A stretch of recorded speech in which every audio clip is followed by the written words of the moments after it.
Thank you madam. ಹಾಗಾಗಿ ಅವರ ಪರಿಚಯ ಮಾಡ್ಕೊಡ್ತಕ್ಕಂಥ ಭಾಗ್ಯ ನಮ್ದಾಗಿರ್ತಕ್ಕಂಥದಕ್ಕೆ ತುಂಬಾ ಸಂತೋಷ ಆಗ್ತಾ ಇದೆ. ಒಬ್ಬ ಕಿರಿಯ ಪ್ರಾಥಮಿಕ ಶಾಲಾ ಶಿಕ್ಷಕಿಯಾಗಿ ವೃತ್ತಿಗೆ ಪಾದಾರ್ಪಣೆ ಮಾಡಿರ್ತಕ್ಕಂಥ ಮೇಡಮ್ ಅವರು ಚೈತನ್ಯ ಕಾರ್ಯಕ್ರಮದ ರೂವಾರಿಗಳಲ್ಲಿ ಒಬ್ಬರಾಗಿ ಮೊಟ್ಟ ಮೊದಲ ಬಾರಿಗೆ ರಾಜ್ಯ ಹಂತವನ್ನ ಪ್ರವೇಶಿಸ್ತಾರೆ. ಅಂದಿನಿಂದ ಇಂದಿನವರೆಗೆ ಅವರು ಅನೇಕ ರೀತಿಯ ಕಾರ್ಯಕ್ರಮ, ಅದು ಶಿಕ್ಷಕರ ಕೈಪಿಡಿಗಳ ರಚನೆ ಇರ್ಬೋದು, ಪಠ್ಯಪುಸ್ತಕ ರಚನೆ ಇರ್ಬೋದು, ತರಬೇತಿ ಮಾಡ್ಯೂಲ್ ರಚನೆ ಇರ್ಬೋದು, ತರಬೇತಿಗಳ ರಚನೆ ಇರ್ಬೋದು, ಹೊಸ ಹೊಸ ಕಾರ್ಯಕ್ರಮಗಳ ಹುಟ್ಟಾಕ್ತಕ್ಕಂಥದ್ದು ಇರ್ಬೋದು, ಇವೆಲ್ಲವುಗಳಲ್ಲಿ ಸಹ ಸಕ್ರಿಯವಾಗಿ ತೊಡಸ್ಕೊಂಡಿರ್ತಕ್ಕಂಥ ನಮ್ಗೆ ನಿಮ್ಗೆಲ್ಲ ಗೊತ್ತಿರ್ತಕ್ಕಂಥದ್ದು. ಅಲ್ಲಿ ಕರ್ನಾಟಕ ರಾಷ್ಟ್ರೀಯ ಶಿಕ್ಷಣ ನೀತಿ 2020 ಅಡಿಯಲ್ಲಿ ನಡೀತಾ ಇರ್ತಕ್ಕಂಥ FLN ಚಟುವಟಿಕೆಗಳಿಗೆ ರಾಜ್ಯ ಹಂತದಲ್ಲಿ ಮುಂದಾಳವಾಗಿ ಎಲ್ಲರನ್ನ ಮಾರ್ಗದರ್ಶನ ಮಾಡ್ತಾ ಇದ್ದಾರೆ. ಜೊತೆಗೆ NEP 2020 ಅಡಿಯಲ್ಲಿ ರಚನೆ ಆಗ್ತಾ ಇರತಕ್ಕಂಥ ಪಠ್ಯಕ್ರಮ ರಚನಾ ಸಮಿತಿಯಲ್ಲೂ ಸಹ ಇವರು ಸದಸ್ಯರಾಗಿ ಕಾರ್ಯವನ್ನ ನಿರ್ವಹಿಸ್ತಾ ಇದ್ದಾರೆ. ಕನ್ನಡದಲ್ಲಿ MA ಮಾಡಿ ಅದರ ಜೊತೆಗೆ ಸಮಾಜಶಾಸ್ತ್ರದಲ್ಲಿ MA ಜೊತೆಗೆ M.Ed ಪದವಿಯನ್ನ ಈಗಾಗಲೇ ಇವರು ಮುಗಿಸಿರ್ತಕ್ಕಂಥದ್ದು ನಿಮ್ಗೆಲ್ಲ ಗೊತ್ತಿರ್ತಕ್ಕಂಥದ್ದೇ. ಹಂಪಿ ಕನ್ನಡ ವಿಶ್ವವಿದ್ಯಾಲಯದ ಕನ್ನಡ ಸಾಹಿತ್ಯ ವಿಭಾಗದಲ್ಲಿ ಶ್ರೀಯುತರು ಮಂಡಿಸಿರ್ತಕ್ಕಂಥ ಪೂರ್ಣಚಂದ್ರ ತೇಜಸ್ವಿ ಮತ್ತು ನಾಗೇಶ್ ಹೆಗಡೆ ಅವರ ಸಾಹಿತ್ಯದಲ್ಲಿ ಪರಿಸರ ಪ್ರಜ್ಞೆಯ ಸ್ವರೂಪ ಅನ್ನುವಂತಹ ಮಹಾಪ್ರಬಂಧಕ್ಕೆ 2019ನೇ ಸಾಲಿನಲ್ಲಿ PhD ಪದವಿ ಇವರಿಗೆ ಲಭಿಸಿದೆ.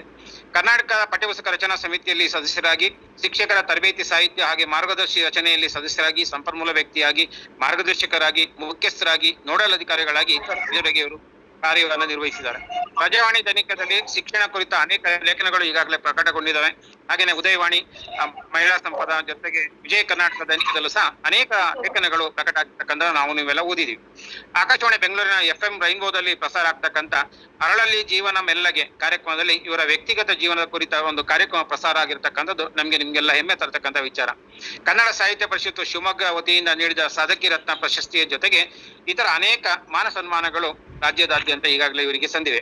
ಇಂತಹ ಸಾಧನೆಯ ಮೇರು ಪರ್ವತವನ್ನ ಏರಿರ್ತಕ್ಕಂಥ ಸಾಧಕಿಯರವರು ಇಂದು ನಮ್ಮೊಂದಿಗೆ ಇರ್ತಕ್ಕಂಥದ್ದು ನಮ್ಮೆಲ್ಲರ ಅದೃಷ್ಟ ಅಂತ ಅನ್ಕೊಳ್ತೀನಿ. ನಾವು ನಮಗೆ ಮಾದರಿಯನ್ನ ಎಲ್ಲೆಲ್ಲಿಯೂ ಹುಡ್ಕೊಂಡು ಹೋಗ್ತೀವಿ, ಆದ್ರೆ ಇವತ್ತು ಇವರೇ ನಮ್ಗೆ ಮಾದರಿ ಅನ್ನುವಂಥದ್ದನ್ನ ಗಮನಿಸಿದ್ರೆ, ಯಾಕಂತಂದ್ರೆ ಸಾಧನೆಗೆ ಅಸಾಧ್ಯವಾದದ್ದು ಯಾವುದೂ ಇಲ್ಲ ಅಂತ ಹೇಳಿ ನಮ್ಮ ಎದುರಿಗೆ ಪ್ರತ್ಯಕ್ಷವಾಗಿ ಮಾಡಿ ತೋರಿಸಿರ್ತಕ್ಕಂಥವ್ರು.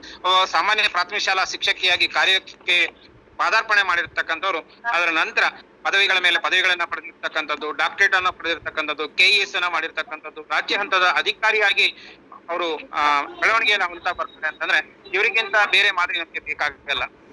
ನಾವು ಅನೇಕ ಅನ್ಕೊಳ್ತೀವಿ, ನಾನು ಯಾವ್ದೋ ಸಣ್ಣ ಶಾಲೆಯಲ್ಲಿ ಇದ್ದೀನಿ, LPS ಅಲ್ಲಿ ಇದ್ದೀನಿ, ಅಥವಾ ನಂಗೆ ಶಿಕ್ಷಕರಿಲ್ಲ, ನಂಗೆ ಸಪೋರ್ಟ್ ಇಲ್ಲ, ನನ್ಗೆ ಯಾವ್ದೇ ರೀತಿಯ ಪ್ರೋತ್ಸಾಹ ಸಿಗ್ತಾ ಇಲ್ಲ, ನನ್ನ ಕೈಯಲ್ಲಿ ಆಗೋದಿಲ್ಲ ಅಂತ ಯಾರು ಯೋಚನೆ ಮಾಡ್ತಾರೆ ಅವರೆಲ್ಲರಿಗೆ ಇವರು ಮಾದರಿ ಮತ್ತೆ ಪ್ರೇರಣೆ. ಹಾಗಾಗಿ ಅಂತ ಒಬ್ಬ ದೊಡ್ಡ ಸಾಧಕಿಯವರು ನಮ್ಮ ಜೊತೆನಲ್ಲಿ ಇರ್ತಕ್ಕಂಥದ್ದು, ಅವರ ಮೂಲಕ ಇವತ್ತು ಇಡೀ ರಾಜ್ಯದಾದ್ಯಂತ ಪ್ರಚಲಿತದಲ್ಲಿರ್ತಕ್ಕಂಥ, ಚರ್ಚೆಯಲ್ಲಿ ಒಳಗಾಗಿರ್ತಕ್ಕಂಥ ಮಾನ್ಯ ಶಿಕ್ಷಣ ಮಂತ್ರಿಗಳಿಂದ ಉದ್ಘಾಟನೆಗೊಂಡಿರ್ತಕ್ಕಂಥ ಕಲಿಕಾ ಚೇತರಿಕೆ ಕಾರ್ಯಕ್ರಮ ಇಡೀ ರಾಷ್ಟ್ರಕ್ಕೆ ಮಾದರಿ ಅನ್ನುವಂತ ಮಾತನ್ನ ಮೊನ್ನೆ ಪೇಪರ್ ನಲ್ಲಿ ತಾವುಗಳೆಲ್ಲ ಓದಿದಿರಿ. ಅಂತ ಒಂದು ಕಾರ್ಯಕ್ರಮದ ಪರಿಚಯವನ್ನು ಅವರು ನಮ್ಗೆ ಇವತ್ತು ಮಾಡ್ಕೊಡ್ತಾ ಇದ್ದಾರೆ. ವಿಶೇಷವಾಗಿ 1 ರಿಂದ 3 ಅಂದ್ರೆ FLN ಗೆ ಸಂಬಂಧಪಟ್ಟಿರ್ತಕ್ಕಂಥ ಕಲಿಕಾ ಚೇತರಿಕೆಗೆ ಹೆಚ್ಚು ಒತ್ತು ಕೊಟ್ಟು ಅವರು ನಮ್ಗೆ ಪರಿಚಯವನ್ನ ಮಾಡ್ಕೊಡ್ಲಿದ್ದಾರೆ. ಹಾಗಾಗಿ ಈ ಒಂದು ಪರಿಚಯವನ್ನ ಮಾಡ್ಕೊಡ್ಲಿಕ್ಕೆ ಅವಕಾಶ ಮಾಡಿಕೊಟ್ಟಿರ್ತಕ್ಕಂಥ ಮತ್ತೊಬ್ಬ ದೊಡ್ಡ ಸಾಧಕಿ ಡಾಕ್ಟರ್ ಲತಾ ಮುಳ್ಳೂರ್ ಅವರಿಗೆ ಮತ್ತೆ ಅವರಿಗೆ ಉಪಾಧ್ಯಕ್ಷರಿಗೆ, ಎಲ್ಲ ಪದಾಧಿಕಾರಿಗಳಿಗೆ ಮತ್ತೆ ಸಾವಿತ್ರಿಬಾಯಿ ಪುಲೆ ಸಂಘದ ಎಲ್ಲ ಸರ್ವ ಸದಸ್ಯರಿಗೆ ಸಹ ಹೃತ್ಪೂರ್ವಕ ವಂದನೆಗಳನ್ನ ಹೇಳಲಿಕ್ಕೆ ಇಷ್ಟಪಡ್ತೇನೆ. ಧನ್ಯವಾದಗಳು. ನನ್ನ ಮಾತು ಕೇಳಿಸ್ತಾ ಇದೆಯಲ್ಲ? ನನ್ನ ಧ್ವನಿ ಕೇಳಿಸ್ತಿದೆ. ನಮಸ್ಕಾರ. ನನ್ನನ್ನು ಈ ಒಂದು ಅಮೂಲ್ಯವಾದಂತ ಒಂದು ಅವಕಾಶವನ್ನ ಕೊಟ್ಟು ನನ್ನನ್ನು ಸ್ವಾಗತ ಮಾಡಿದಂತ ಲತಾ ಮೇಡಮ್ಗೆ ಕೂಡ ನಮಸ್ಕಾರಗಳು. ಜೊತೆಗೆ ರವೀಂದ್ರ ಅವರು ನನ್ನ ಪರಿಚಯವನ್ನ ಮಾಡ್ಕೊಟ್ಟಿದ್ದಾರೆ. ಅವರು ಅವರ ಒಂದು ಮನಸ್ಸು, ಆ ದೊಡ್ಡ ಮನಸ್ಸು, ಆ ರೀತಿ ಪರಿಚಯ ಕಣ್ತುಂಬಿ ಬಂತು. ರವೀಂದ್ರ ಸರ್ ಅವರು ಕೂಡ ಧನ್ಯವಾದಗಳು. ಮತ್ತೆ ಈ ಒಂದು ವೆಬಿನಾರ್ಗೆ ಸಂಪರ್ಕದಲ್ಲಿರುವಂತಹ ನನ್ನೆಲ್ಲ ನೆಚ್ಚಿನ ಶಿಕ್ಷಕ ಬಂಧು ಮಿತ್ರರಿಗೂ ಕೂಡ ನಮಸ್ಕಾರಗಳು. ನನ್ನ ಧ್ವನಿ ನಿಮ್ಗೆಲ್ಲರಿಗೂ ಕೇಳಿಸ್ತಾ ಇದೆ ಅಂದ್ರೆ ನಾನೀಗ ನನ್ನ ಮಾತು ಏನಿದೆ ಅದಕ್ಕೆ ನಾನು ಹೋಗ್ಲಿಕ್ಕೆ ಶುರು ಆಗ್ತದೆ. ಸರಿ ಮಾಡ್ತೀನಿ. ಅದಕ್ಕೆ ಕೇಳಿಸ್ತಾ ಇದೆ ಅಲ್ಲ?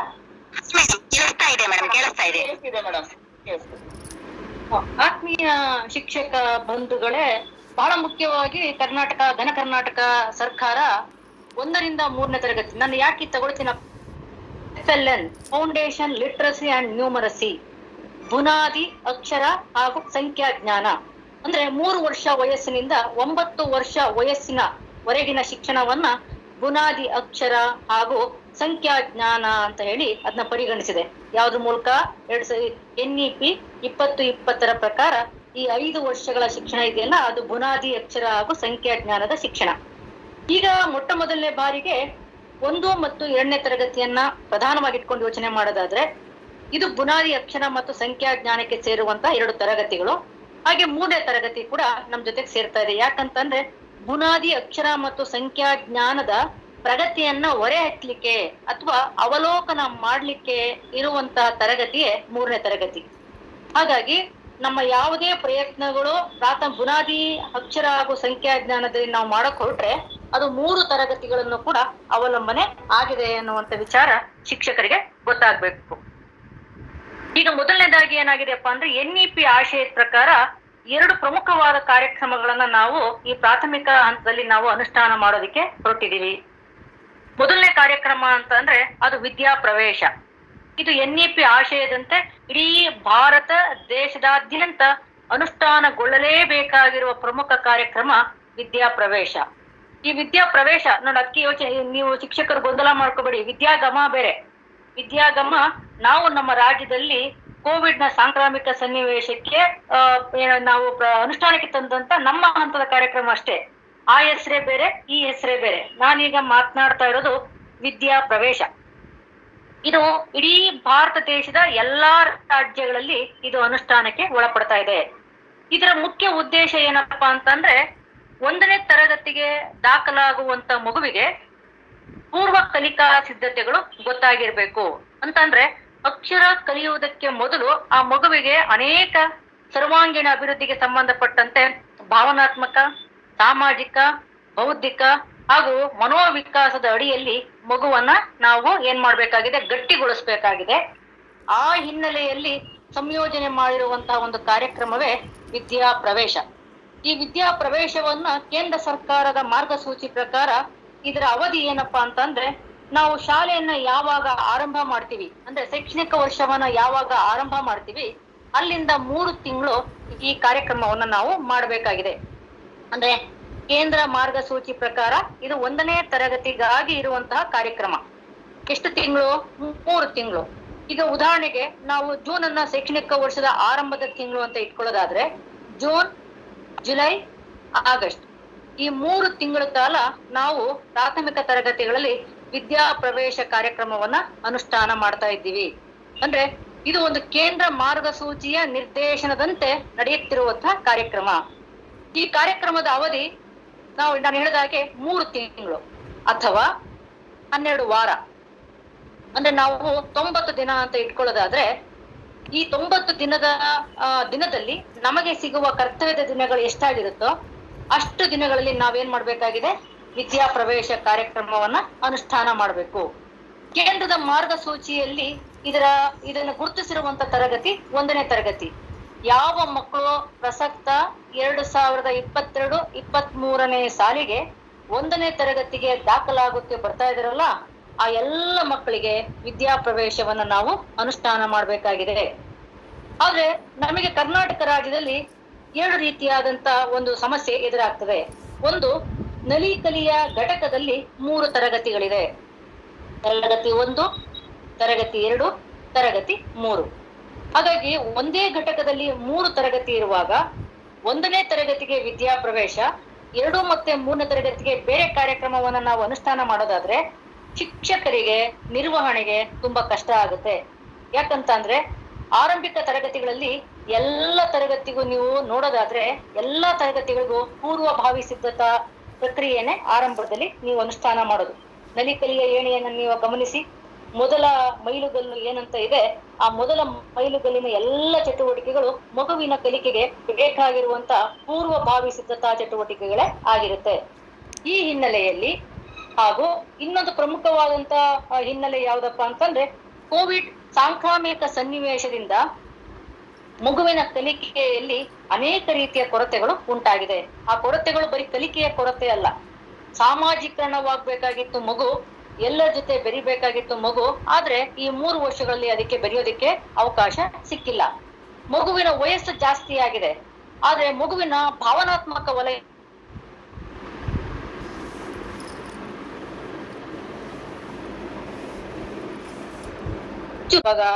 ನಮ್ಮ ತರಗತಿ ಕೋಣೆಗಳಲ್ಲಿ ಆ ಊರಿಗೆ ಮಕ್ಕಳ ಜೊತೆ ಆಟ ಆಡುವಾಗ, ಆ ಮಕ್ಕಳ ಜೊತೆ ಸಣ್ಣ ಪುಟ್ಟ ವಿಚಾರಗಳಲ್ಲಿ ಜಗಳ ಬಂದಂತ ಸಂದರ್ಭದಲ್ಲಿ, ಹಾಗೂ ಶಿಕ್ಷಕ ಮತ್ತು ಮಗುವಿನ ನಡುವಿನ ಸಂದರ್ಭ, ದೊಡ್ಡ ದೊಡ್ಡ ಆಟಗಳು, ಕಿರಿಯ ಆಟಗಳ ಸಂದರ್ಭ, ಹೀಗೆ ಸಾಮಾಜಿಕರಣ ಆಗ್ಬೇಕಾದಾಗ ಶಾಲೆಯ ಒಳಾಂಗಣ ಮತ್ತೆ ಹೊರಾಂಗಣ ಕೂಡ ಬಹಳ ಮುಖ್ಯವಾಗಬೇಕಾಗ್ತದೆ.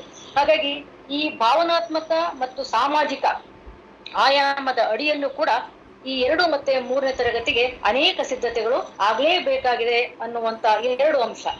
ಒಂದು, ಮಗುವಿಗೆ ಈಗಾಗ್ಲೇ ಒಂದೇ ಘಟಕದಲ್ಲಿ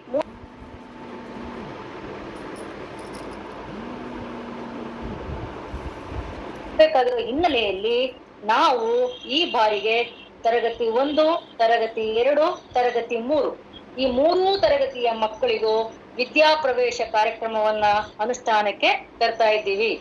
ಇದು ಕೇಂದ್ರ ಮಾರ್ಗಸೂಚಿಯಂತೆ ಹಾಗೂ ಕರ್ನಾಟಕ ಸರ್ಕಾರ ತೆಗೆದುಕೊಂಡಿರುವಂತ ಏನೋ ಒಂದು ಪ್ರಮುಖವಾದ ತೀರ್ಮಾನದಂತೆ ಈಗ ಕರ್ನಾಟಕ ರಾಜ್ಯಾದ್ಯಂತ ಎಲ್ಲ ಪ್ರಾಥಮಿಕ ಶಾಲೆಗಳಲ್ಲಿ, ಅದು ತಮಿಳಿರ್ಲಿ, ತೆಲುಗಿರ್ಲಿ, ಮರಾಠಿ ಇರ್ಲಿ, ಹಾಗೆ ಬೈಲಿಂಗ್ವಲ್ ಶಾಲೆ, ದ್ವಿಭಾಷಾ ಕಲಿಕಾ ಪದ್ಧತಿ MTIP ತರಗತಿಗಳಾಗಿರ್ಲಿ ಅಥವಾ ನಲ್ಲಿ ಕಲಿಯಾಗಿರ್ಲಿ, ಈ ಎಲ್ಲ ತರಗತಿಗಳಲ್ಲಿ 1, 2, 3ನೇ ತರಗತಿಗೆ ಮೊದಲ 3 ತಿಂಗಳು ವಿದ್ಯಾ ಪ್ರವೇಶ ಕಾರ್ಯಕ್ರಮವನ್ನ ನಾವೆಲ್ಲರೂ ಅನುಷ್ಠಾನ ಮಾಡಬೇಕಾಗಿದೆ. ಇದರ ಅವಧಿ 3 ತಿಂಗಳು, ಜೂನ್, ಜುಲೈ, ಆಗಸ್ಟ್ ಅಂತ್ಯಕ್ಕೆ ಈ ಕಾರ್ಯಕ್ರಮ ಮುಕ್ತಾಯ ಆಗುತ್ತೆ. ಹಾಗಾದ್ರೆ ಈ ಕಾರ್ಯಕ್ರಮ ಮುಕ್ತಾಯ ಆಗುತ್ತೆ ಅಂದ್ರೆ ಮುಂದಿನ ವರ್ಷಕ್ಕೆ ಇರುತ್ತಾ ಅನ್ನುವಂತ ಪ್ರಶ್ನೆ ನಮ್ಮನ್ನ ಕಾಡುತ್ತೆ. ಹೌದು, ಇದು ಮುಂದಿನ ವರ್ಷಕ್ಕೂ ಇರುತ್ತೆ. ಹೀಗೆ ಕೇಂದ್ರ ಸರ್ಕಾರ ನಿರ್ದೇಶನ ಕೊಡುವವರೆಗೂ ಸುಮಾರು 5-6 ವರ್ಷಗಳ ಕಾಲ ನಾವು ವಿದ್ಯಾ ಪ್ರವೇಶವನ್ನ ಅನುಷ್ಠಾನಕ್ಕೆ ತರಬೇಕಾಗತ್ತೆ. ಯಾಕಂತಂದ್ರೆ 1ನೇ ತರಗತಿ ಮುಂದಿನ ವರ್ಷ ಯಾವ ರೀತಿ ಪ್ರಶ್ನೆ ಬರುತ್ತೆ, ಅವಾಗ 2ನೇ ಕ್ಲಾಸ್ 3ನೇ ಕ್ಲಾಸ್ಗೆ ಮಾಡ್ತೀರಾ ಅಂತ ಅಂದಾಗ ಮುಂದಿನ ವರ್ಷ ನೋಡೋಣ. ಮುಂದಿನ ವರ್ಷದಲ್ಲಿ ಮಗುವಿನಲ್ಲಿ ಆದಂತ ಕಲಿಕಾ ಕೊರತೆ ಸಮಸ್ಯೆ ಸಾಕಷ್ಟು ಕಂಡು ಬರದೇ ಇದ್ರೆ ನಾವು ಬೇರೆ ರೀತಿಯಾದಂತ ಯೋಚನೆಯನ್ನ 2ನೇ ತರಗತಿ 3ನೇ ತರಗತಿಗೆ ಮಾಡ್ಬೇಕಾಗತ್ತೆ. ಆದ್ರೆ ಪ್ರತಿ ವರ್ಷ 1ನೇ ತರಗತಿಗೆ ವಿದ್ಯಾಗಮ ಇದ್ದೇ ಇರ್ತದೆ. ಆದ್ರೆ ಈ ವರ್ಷಕ್ಕೆ ಮಾತ್ರ 3 ತರಗತಿಗಳಿಗೂ ವಿದ್ಯಾ ಪ್ರವೇಶ ಕಾರ್ಯಕ್ರಮ ಈ 3 ತರಗತಿಗಳಿಗೂ ಇದ್ದೇ ಇರುತ್ತೆ. ಹಾಗಿದ್ರೆ ವಿದ್ಯಾ ಪ್ರವೇಶ ಅಂದ್ರೆ ಏನು? ಈ ವಿದ್ಯಾ ಪ್ರವೇಶ ಅನ್ನುವಂಥದ್ದು ಈಗ ಸದ್ಯಕ್ಕೆ ಕೇಂದ್ರ ಸರ್ಕಾರ ಹೊರತಂದಿರುವ ದಾಖಲೆ ಪ್ರಕಾರ ನಾವು ಕನ್ನಡಕ್ಕೆ ಆ ಒಂದು ದಾಖಲೆಯನ್ನ ಅನುವಾದಕ್ಕೆ ತಂದಾಗ ಸರಿಸುಮಾರು 300 ಪುಟಗಳ ಸಾಹಿತ್ಯ ನಮಗೆ ಇವಾಗ ಸಿಕ್ಕಿದೆ. ಈ 300 ಪುಟಗಳ ಸಾಹಿತ್ಯದಲ್ಲಿ ಪ್ರಮುಖವಾಗಿ 2 ಭಾಗ, ಒಂದು ತಾತ್ವಿಕ ವಿಚಾರಗಳ ಭಾಗ, ಮತ್ತೊಂದು ಪ್ರತಿ ಅವಧಿಯಲ್ಲಿ ಏನನ್ನ ಕಲಿಸ್ಬೇಕು ಅನ್ನುವಂತ ಕಲಿಕಾ ಪ್ರಕ್ರಿಯೆಯನ್ನ ಹೇಳ್ಕೊಡುವಂತ ಭಾಗ.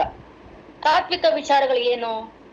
ಆ ಮಗುವಿನ ವಯಸ್ಸು, ಮಗುವಿನ ಭಾವನಾತ್ಮಕ ವಲಯ, ಮಗುವಿನ ಮನೋಜನ್ಯ ವಲಯ, ಮಗುವಿನ ಸಾಮಾಜಿಕರಣ ವಲಯ, ಮಗುವಿನ ಬೌದ್ಧಿಕ ವಲಯ, ಮಗು ಹೇಗೆಲ್ಲ ಆ ಮಗುವಿನ ನಾವು ಇಂಪ್ರೂವ್ ಮಾಡ್ಬೇಕಾಗಿದೆ, ಅಂದ್ರೆ ಆ ವಲಯದಲ್ಲಿ ಆ ಮಗುವನ್ನ ಮೇಲೆತ್ತಲಿಕ್ಕೆ ನಮಗ್ ಬೇಕಾಗಿರುವಂತ ಕೌಶಲಗಳು ಏನು, ನಾವು ಯಾವ್ದನ್ನ ತರಗತಿ ಕೋಣೆಗಳಲ್ಲಿ ಮಾಡ್ಬೇಕು, ಯಾವ್ದನ್ನ ಮಾಡಬಾರದು, ಮಗುವಿಗೆ ಯಾವುದರಲ್ಲಿ ಆಸಕ್ತಿ ಜಾಸ್ತಿ, ಯಾವ ಚಟುವಟಿಕೆಗಳಲ್ಲಿ ಮಗುವನ್ನ ತೊಡಗಿಸಿದ್ರೆ ಮಗು ಹೆಚ್ಚು ಕ್ರಿಯಾಶೀಲವಾಗುತ್ತೆ, ಈ ಎಲ್ಲದರ ತಾತ್ವಿಕ ವಿಚಾರಗಳನ್ನ ಹೇಳ್ಕೊಡುವಂತಹ ಒಂದು ಪ್ರಮುಖ ಭಾಗ ಎಲ್ಲಿದೆ? ಈ ವಿದ್ಯಾ ಪ್ರವೇಶದಲ್ಲಿದೆ. ಸೊ ಆ ಫಿಲಾಸಫಿ ಅಂಡರೇ ನಾವು ಕೆಲಸ ಮಾಡ್ತೀವಿ.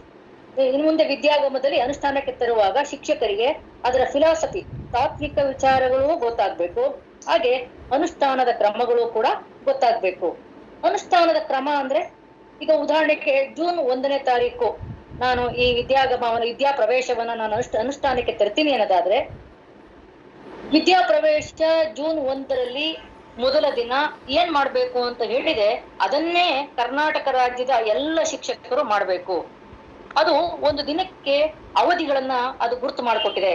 ಉದಾಹರಣೆಗೆ ಮೊದಲ ಅವಧಿ ಶುಭಾಶಯ ವಿನಿಮಯದಿಂದ ಆರಂಭ ಆಗ್ತದೆ, ಕೊನೆಗೆ ಮುಕ್ತಾಯದ ಅವಧಿ ಕೂಡ ಇದೆ.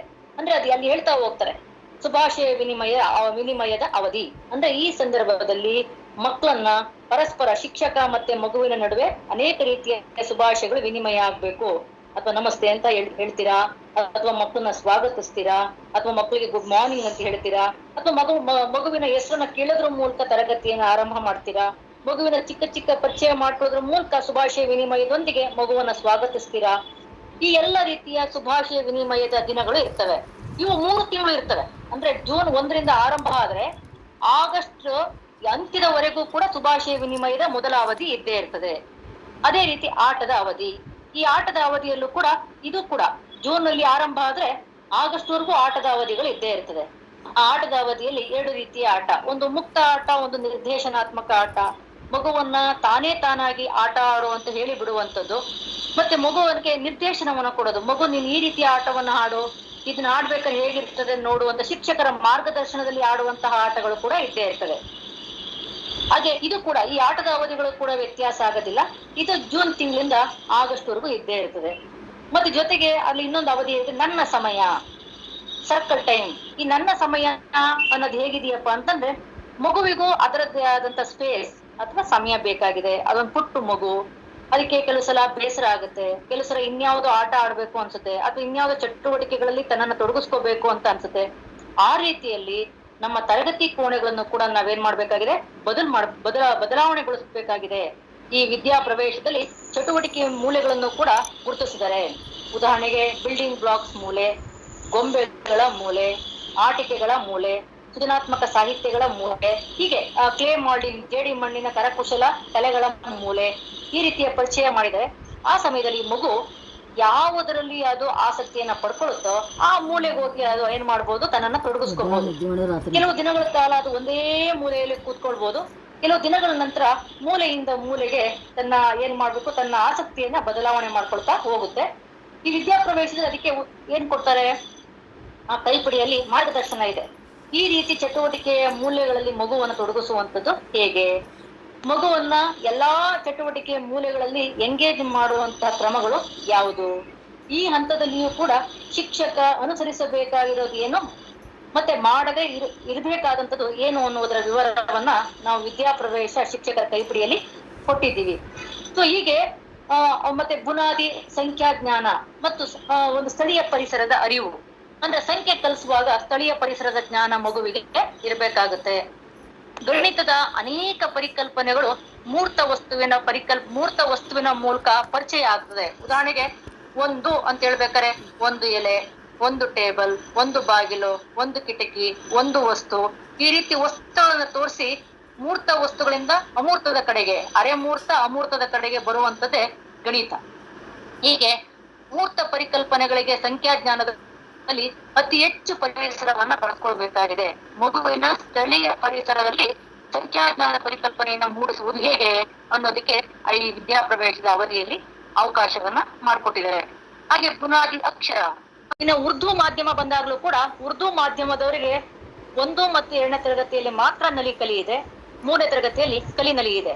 ಹಾಗಾಗಿ 1 ಮತ್ತು 2ನೇ ತರಗತಿಯಲ್ಲಿ ಆರಂಭದಲ್ಲಿ ಪೂರ್ವ ಸಿದ್ಧತಾ ಕಲಿಕಾ ಚಟುವಟಿಕೆಗಳನ್ನಷ್ಟೇ ಮಾಡಬೇಕು. ಜೊತೆಗೆ 3ನೇ ತರಗತಿಗೂ ಕೂಡ ಕಲಿಕಾ ಚಟುವಟಿಕೆಗಳನ್ನೇ ಮಾಡಬೇಕು. ಜೂನ್ ಆರಂಭಕ್ಕೆ ತಾವೆಲ್ಲರೂ ವಿದ್ಯಾಪ್ರವೇಶವನ್ನು ಅನುಷ್ಠಾನ ಮಾಡೋದಕ್ಕೆ ಮಾನಸಿಕವಾಗಿ ಸಿದ್ಧರಾಗಬೇಕು. ಈ ವಿದ್ಯಾಪ್ರವೇಶ ಇವತ್ತಿರುತ್ತೆ, ನಾಳೆ ಹೊರಟೋಗುತ್ತೆ ಅನ್ನೋದಕ್ಕೆ ಇದೊಂದು ಕಾರ್ಯಕ್ರಮ ಅಲ್ಲ. ಇನ್ನು ಮುಂದೆ ಇದೊಂದು ಬೋಧನಾ ಕಲಿಕಾ ಪ್ರಕ್ರಿಯೆಯಲ್ಲಿ ನಿರಂತರವಾಗಿ ಇರಬೇಕಾದಂತ ಒಂದು ವ್ಯವಸ್ಥೆ ಆಗಿದೆ. ನಾವೊಬ್ಬರೇ ಮಾಡ್ತಾ ಇಲ್ಲ ಇದನ್ನ, ಇಡೀ ಭಾರತ ದೇಶ ಇದನ್ನ ಮಾಡ್ತಾ ಇದೆ, ಅನುಷ್ಠಾನಕ್ಕೆ ತರ್ತಾ ಇದೆ. ವಿಶೇಷ ಏನಪ್ಪಾ ಅಂತ ಅಂದ್ರೆ, ಈ ವಿದ್ಯಾಪ್ರವೇಶ ಅನುಷ್ಠಾನದಲ್ಲಿ ಅತ್ಯಂತ ವ್ಯವಸ್ಥಿತವಾಗಿ ಇಂಗ್ಲಿಷ್ ದಾಖಲೆಯನ್ನ ಕನ್ನಡಕ್ಕೆ ಅನುವಾದ ಮಾಡ್ಕೊಂಡಿರೋದಾಗ್ಲಿ, ಕನ್ನಡದ ಚಟುವಟಿಕೆಗಳನ್ನ 90 ದಿನಗಳಿಗೆ ರೂಪಿಸಿರುವುದಾಗ್ಲಿ, ಇದೆಲ್ಲ ಮಾಡಿರುವಂತ ಹೆಮ್ಮೆ ಕರ್ನಾಟಕ ರಾಜ್ಯಕ್ಕಿದೆ. ಬೇರೆ ಯಾವ ರಾಜ್ಯಗಳಲ್ಲಿ ಇಷ್ಟೊಂದು ಸುದೀರ್ಘವಾದಂತ ಕೆಲಸ ನಡೆದಿಲ್ಲ. ಯಾಕಂದ್ರೆ ಕೇಂದ್ರ ದಾಖಲೆ ಎಕ್ಸಾಂಪಲ್ ಕೊಟ್ಟಿರೋದು ಕೇವಲ 12 ವೀಕ್ಸ್. ಅಂದ್ರೆ 12 ವೀಕ್ಸ್ ಅಲ್ಲಿ 1 ವೀಕಿಗೆ ಎಕ್ಸಾಂಪಲ್ಸ್ ಕೊಟ್ಟಿದೆ. ಆದ್ರೆ ನಾವೇನ್ ಮಾಡಿದೀವಿ ಅಂದ್ರೆ 12 ವಾರಗಳು 90 ದಿನಗಳಿಗೂ ಕೂಡ ಎಲ್ಲಾ ಅವಧಿಗಳಿಗೆ ಚಟುವಟಿಕೆಗಳನ್ನ ರೆಡಿಮೇಡ್ ಮಾಡಿ ಕೊಟ್ಟಿದೀವಿ. ಇದೇ ಮೊಟ್ಟ ಮೊದಲನೇ ಬಾರಿಗೆ ಕರ್ನಾಟಕ ರಾಜ್ಯ ವಿದ್ಯಾಪ್ರವೇಶ ಕಾರ್ಯಕ್ರಮವನ್ನ ಬಹಳ ವ್ಯವಸ್ಥಿತವಾಗಿ ಅನುಷ್ಠಾನ ಮಾಡ್ಲಿಕ್ಕೆ ಹೆಜ್ಜೆಯನ್ನ ಇಟ್ಟಿದೆ. ಇದು ನಿಮ್ಮೆಲ್ಲರಿಗೂ ಹೆಮ್ಮೆಯ ವಿಚಾರ. ಸೊ ಇದುವರೆಗೂ ನಾನು ಹೇಳಿದ್ದು ವಿದ್ಯಾಪ್ರವೇಶ. ಪ್ರಾಯಶಃ ಇದೆಲ್ಲ ನಿಮ್ಗೆ ಅರ್ಥ ಆಗಿದೆ ಅನ್ಸುತ್ತೆ. ಇದಕ್ಕೆ ಸಂಬಂಧಪಟ್ಟಂತೆ ಒಂದು ಸರ್ಕ್ಯುಲರ್ ನಿಮ್ಗೆ 5ನೇ ತಾರೀಕಿಗೆ ಎಲ್ಲರಿಗೂ ಸರ್ಕ್ಯುಲರ್ ಕೈ ಸೇರುತ್ತೆ. ಜೊತೆಗೆ ಮಕ್ಕಳಿಗೆ ಚಟುವಟಿಕೆಯ ಪುಸ್ತಕಗಳು 70 ಹಾಳೆಗಳಿರುವಂತ ಚಟುವಟಿಕೆಯ ಪುಸ್ತಕ ಜೂನ್ಗೆ ಅಂದ್ರೆ ಇವಾಗ ಅಂದ್ರೆ ಶಾಲೆ ಆರಂಭ ಆದ ನಂತರ ಶಾಲೆಗಳಿಗೆ ಸಿಗ್ತಾ ಹೋಗುತ್ತೆ. ಹಾಗೆ ಶಿಕ್ಷಕರ ಕೈಪಿಡಿಯು ಕೂಡ ಶಿಕ್ಷಕರಿಗೆ ಸಿಗುತ್ತೆ. ಏನೇ ಡೌಟ್ ಬಂದ್ರೆ ಶಿಕ್ಷಕರ ಕೈಪಿಡಿಯಲ್ಲಿ ಅದಕ್ಕೆ ಉತ್ತರ ಇರ್ತದೆ, ಮತ್ತೆ ಮಾರ್ಗದರ್ಶನ ಇರ್ತದೆ. ನೀವು ಆರಂಭ ಮಾಡಿದಾಗ 1 ವಾರನೋ 10 ದಿವಸನೋ ವ್ಯತ್ಯಾಸ ಆಗ್ಬೋದು, ಅಥವಾ ಏರುಪೇರು ಆಗ್ಬೋದು. ಅಯ್ಯೋ ನಾನು ಎಲ್ಲಾ ಅವಧಿ ಮುಗಿಸ್ಬೇಕಾಗಿತ್ತು, ಯಾವ್ದೋ ಒಂದು ಅವಧಿ ಉಳ್ಕೊಂಡ್ಬಿಡ್ತಲ್ಲಪ್ಪ, ಅಥವಾ ಅಯ್ಯೋ ಇದಕ್ಕೆ ಜಾಸ್ತಿ ಸಮಯ ತಗೊಂಡ್ಬಿಟ್ಟೆ, ಇದಕ್ಕೆ ಕಡಿಮೆ ಸಮಯ ತಗೊಂಡ್ಬಿಟ್ಟೆ ಅನ್ನುವಂತ ಗೊಂದಲಗಳು ನಿಮ್ಗೆ ಉಂಟಾಗ್ಬೋದು. ಆದ್ರೆ ಹೋಗ್ತಾ ಹೋಗ್ತಾ ಯಾವಾಗ ಪ್ರಕ್ರಿಯೆ ನಿಮ್ಗೆ ಸುಲಭವಾಗಿ ಅರ್ಥ ಆಗುತ್ತೋ, ನೀವು ಯಾವಾಗ ಸಮಗ್ರವಾಗಿ ಅದನ್ನ ಅರ್ಥೈಸ್ಕೊತಿರೋ, ಆ 2ನೇ ವಾರ 3ನೇ ವಾರಕ್ಕೆ ಹೋಗೋಷ್ಟೊತ್ತಿಗೆ ನಿಮ್ಮ ಕಲಿಕೆ ಸರಾಗವಾಗಿ ನಡ್ಕೊಂಡು ಹೋಗುತ್ತೆ. ಇನ್ನೊಂದು ವಿಷಯ ಏನಪ್ಪಾ ಅಂತಂದ್ರೆ, ಉದಾಹರಣೆಗೆ ಮಕ್ಳೆಲ್ಲ ಬಂದ್ಮೇಲೆ ದಿನ 1 ದಿನ 2 ಅಂತ ಪಾಠ ಮಾಡ್ಕೊಂಡು ಹೋಗ್ತೀವಿ. ಆದ್ರೆ ಎಲ್ಲ ಮಕ್ಳು ಬಂದಿರೋದಿಲ್ವಲ್ಲ. ಯಾವ 10% ಮಕ್ಳು ಬಂದಿರ್ತಾರೆ, 15% ಮಕ್ಳು ಬಂದಿರ್ತಾರೆ. ಕೆಲವು ಮಕ್ಳುಗಳು, ಚಿಕ್ಕ ಮಕ್ಳುಗಳು ಬರ್ತಾನೆ ಇರ್ತಾರೆ, ಜೂನ್ 20 ಬರ್ತಾನೆ ಇರ್ತಾರೆ. ಅವಾಗ ಏನ್ ಮಾಡೋದು ಅನ್ನುವಂತ ಪ್ರಶ್ನೆ ನಿಮಗೆ ಬರುತ್ತೆ. ಅಂತ ಸಂದರ್ಭದಲ್ಲಿ ಈ ವಿದ್ಯಾ ಪ್ರವೇಶದಲ್ಲಿ ನೀವು ಹಿಂದೆ 1 ವಾರ ಮಾಡ್ಬಿಟ್ಟಿದ್ದೀರಾ ಒಂದಷ್ಟು ಚಟುವಟಿಕೆಗಳನ್ನ. ಈಗ 10 ಮಕ್ಳು ಬಂದಿದ್ದಾರೆ, ಈಗ ನೀವು 2ನೇ ವಾರಕ್ಕೆ ಎಂಟ್ರಿ ಕೊಟ್ಟಿದ್ದೀರಾ. ಈಗ 10 ಮಕ್ಕಳಿಗೆ ತೀರಾ ಹಿಂದಕ್ಕೆ 1 ವಾರ ಹಿಂದೆ ಹೋಗೋ ಅವಶ್ಯಕತೆ ಇಲ್ಲ. ಯಾಕೆ ಅಂದ್ರೆ ವಿದ್ಯಾ ಪ್ರವೇಶದಲ್ಲಿ ಬಹಳಷ್ಟು ಚಟುವಟಿಕೆಗಳು ಪುನರಾವರ್ತನೆ ಆಗ್ತಾ ಇದೆ. ಅಂದ್ರೆ ಶುಭಾಶಯ ವಿನಿಮಯ ಅನ್ನೋದಕ್ಕೆ 90 ದಿನ ಶುಭಾಶಯ ವಿನಿಮಯ ಕ್ಲಾಸ್ ನಡೆಯುತ್ತೆ ಅಂದ್ರೆ ಆ ಮಗುವಿಗೆ ಶುಭಾಶಯ ವಿನಿಮಯ ಇವತ್ತಲ್ದಿರೋ ನಾಳೆ ಅರ್ಥ ಆಗುತ್ತೆ. ಯಾಕಂದ್ರೆ ಅದು ಪುನರಾವರ್ತಿತ ಚಟುವಟಿಕೆಗಳು, ಎಲ್ಲ ಅವಧಿಗಳ ಚಟುವಟಿಕೆಗಳು ಪುನರಾವರ್ತನೆ ಆಗ್ತಾ ಇರೋದ್ರಿಂದ ಮಗುವಿಗೆ ಲಾಸ್ ಆಗೋದಿಲ್ಲ. ಯಾಕಂದ್ರೆ ನೀವು ಇಲ್ಲಿ ಯಾವುದೇ ಅಕ್ಷರ ಕಲಿಸ್ತಾ ಇಲ್ಲ, ಯಾವುದೇ ಸಂಖ್ಯೆ ಕಲಿಸ್ತಾ ಇಲ್ಲ, ಯಾವುದೇ ಪರಿಕಲ್ಪನೆಗಳನ್ನ ನೀವು ಇಲ್ಲಿ ಮೂಡಿಸ್ತಾ ಇಲ್ಲ. ಮಗುವನ್ನ ಸಿದ್ಧತೆ ಮಾಡುವಂತ ಕೆಲಸದಲ್ಲಿ ನೀವಿದ್ದೀರಾ. ಹಾಗಾಗಿ ಇದನ್ನ ಶಾಲಾ ಸಿದ್ಧತಾ ಕಾರ್ಯಕ್ರಮ ಅಂತ ಕರೀತಾರೆ. ವಿದ್ಯಾ ಪ್ರವೇಶಕ್ಕೆ ಇನ್ನೊಂದು ಹೆಸರು ಶಾಲಾ ಸಿದ್ಧತಾ ಕಾರ್ಯಕ್ರಮ ಅಂತ ಹೇಳಿ. ಹಾಗಾಗಿ ಸಿದ್ಧಗೊಳಿಸ್ತಾ ಇರೋದ್ರಿಂದ ಇಲ್ಲಿ ಯಾವುದೋ ಒಂದು ಗಹನವಾದ 2 ಪಾಠ ಬಿಟ್ಟು ಹೋಗ್ಬಿಡ್ತಲ್ಲಪ್ಪ, ಯಾವುದೋ ಒಂದು 10 ಲೆಕ್ಕಗಳು ಕಳೆದೋಯ್ತಲ್ಲಪ್ಪ, ನಾನು ಹೋದ್ ವಾರ ಒಂದಷ್ಟು ಹೇಳ್ಕೊಟ್ಟಿದ್ದೆ, ಈಗ ನೋಡಿದ್ರೆ ಈ ಮಕ್ಳು ಇವಾಗ ಬರ್ತಾ ಇದಾರೆ, ನಾನು ಏನಪ್ಪ ಮಾಡ್ಲಿ ಅನ್ನುವಂತ ಗೊಂದಲ, ಆತಂಕ ಯಾವುದೇ ಶಿಕ್ಷಕರಿಗೆ ಬೇಕಾಗಿಲ್ಲ. 90 ದಿನಗಳ ಕಾಲ ಚಟುವಟಿಕೆಗಳು ಹೆಚ್ಚು ಪುನರಾವರ್ತನೆಗೆ ಒಳಪಡ್ತಾ ಇದ್ದಾವೆ ಅದೇ ಸ್ವರೂಪದಲ್ಲಿ. ಹಾಗಾಗಿ ಮಗುವಿಗೆ ಮುಂದೆ ಕಲೀಲಿಕ್ಕೆ ಸಾಕಷ್ಟು ಅವಕಾಶಗಳು ಪುನರಾವರ್ತಿತವಾಗಿ ಲಭ್ಯ ಆಗೋದ್ರಿಂದ ನಿಮ್ಗೆ ಸಮಸ್ಯೆ ಆಗೋದಿಲ್ಲ. ಸೊ ಇದೊಂದು ರೀತಿ ಒಂದು ಸಿದ್ಧತೆಯನ್ನ ಮಗುವಿಗೆ, ಅಂದ್ರೆ ನೀವು ಸೆಪ್ಟೆಂಬರ್ಗೆ ಅಕ್ಷರ ಜ್ಞಾನಕ್ಕೆ ಸಂಖ್ಯಾ ಜ್ಞಾನಕ್ಕೆ ಕ್ಲಾಸ್ ಸ್ಟಾರ್ಟ್ ಆಗುತ್ತೆ ಅಂದ್ರೆ ಅಲ್ಲಿಗೆ ಬೇಕಾಗಿರುವಂತ ಎಲ್ಲ ಮಾನಸಿಕ ಸಿದ್ಧತೆಯನ್ನ ನೀವು ಈ 3 ತಿಂಗಳ ಕಾಲ ಪಡ್ಕೊಳ್ತೀರಿ. ಇಲ್ಲಿಗೆ ವಿದ್ಯಾ ಪ್ರವೇಶದಂತ ಕಾರ್ಯಕ್ರಮದ ಬಗ್ಗೆ ನಾನು ಸ್ಥೂಲವಾಗಿ ಮಾತಾಡಿದ್ದೀನಿ ಅಂತ ಅನ್ಕೊಳ್ತೀನಿ. ಇದಾದ ನಂತರ ನೀವು ಒಪ್ಪಿಗೆ ಕೊಟ್ರೆ ನಾನು ಕಲಿಕಾ ಚೇತರಿಕೆಗೆ ಹೋಗ್ತೀನಿ. ಆಗ್ಬಹುದಾ? ಶಿಕ್ಷಕ ಬಂಧುಗಳೇ, ನಾನು ಈಗ 3 ತಿಂಗಳು ಏನ್ ಮಾಡ್ಬೇಕು ಅನ್ನೋದ್ರ ಬಗ್ಗೆ ಸುದೀರ್ಘವಾಗಿ ಹೇಳಿದ್ದೀನಿ. ವಿದ್ಯಾ ಪ್ರವೇಶ ಎಲ್ಲರ ಮನಸ್ಸಲ್ಲಿರ್ಲಿ. ವಿದ್ಯಾ ಪ್ರವೇಶ 3 ತಿಂಗಳು. ಅದಕ್ಕೆ ನಮ್ಗೆ ಶಿಕ್ಷಕರ ಕೈಪಿಡಿ ಬರ್ತದೆ, ಮಗುವಿಗೆ ಚಟುವಟಿಕೆ ಪುಸ್ತಕ ಬರ್ತದೆ, ಅದರಂತೆ ಮಾಡ್ಬೇಕು. ಯಾವುದೇ ಮೆಟ್ಟಿಲು, ಮೈಲುಗಲ್ಲುಗಳು, ನಲಿಕಲಿ ಪದ್ಧತಿಯ ಪ್ರಗತಿ ನೋಟಗಳು, ಹವಾಮಾನ ನಕ್ಷೆಗಳು ಯಾವುದು ಈ 3 ತಿಂಗಳು ಇರೋದಿಲ್ಲ. ಇಲ್ಲಿ ಒಂದು ವಿಚಾರ ನಾನು ಹೇಳಕೊಡ್ತೀನಿ. ಈ 3 ತಿಂಗಳ ಒಳಗಡೆ ನಿಮ್ಗೆ ನಲಿಕಲಿಯ ಸಾಮಗ್ರಿಗಳು ಇಲಾಖೆ ವತಿಯಿಂದ ಸರಬರಾಜಾಗುತ್ತೆ. ಉದಾಹರಣೆಗೆ ಪ್ರಗತಿ ನೋಟ, ಹವಾಮಾನ ನಕ್ಷೆ ಸರಬರಾಜಾಗುತ್ತೆ.